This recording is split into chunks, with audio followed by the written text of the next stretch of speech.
la vraie question, c'est la question de l'observance.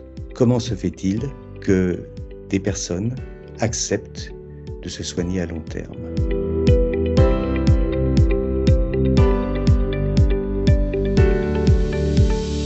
L'important, c'est de comprendre, en tant que médecin, non seulement la personne que j'ai en face de moi, mais aussi la manière avec laquelle je réagis à notre interaction.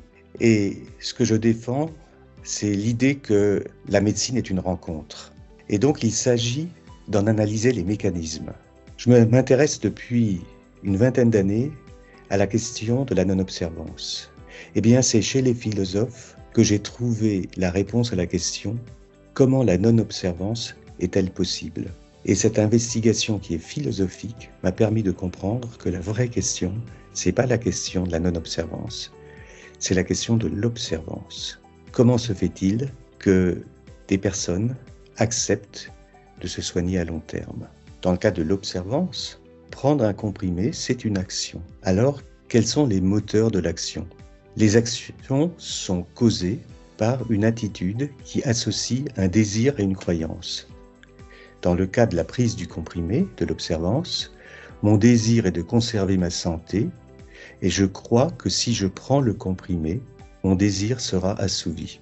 Je me souviens d'une patiente pour laquelle je pensais que l'insuline était indispensable et elle n'en voulait pas.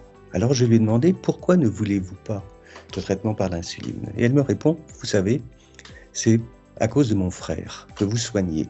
Vous l'avez mis à l'insuline et depuis qu'il est sous insuline, il ne peut plus faire le ramadan. » Alors je dis « Mais ce n'est pas vrai, on peut très bien faire le ramadan quand on est sous insuline. » Alors elle me dit « Ah bon ?»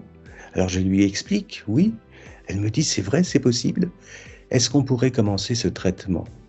Donc vous voyez, il y avait typiquement une fausse croyance. À partir du moment où je lui ai expliqué qu'il s'agissait d'une fausse croyance et que j'ai rétabli une croyance qui était juste, on peut faire le ramadan en étant sous insuline, eh bien, elle a accepté le traitement, et non seulement elle a accepté le traitement, mais d'emblée, elle a demandé à avoir un traitement complexe par insuline. Ce que cette histoire illustre, elle illustre le fait que nous ne devons pas penser que nos patients ont les mêmes croyances que nous. C'est une erreur fondamentale. Voilà un exemple où une approche philosophique du comment on fait les choses, pourquoi on fait les choses, peut être utile.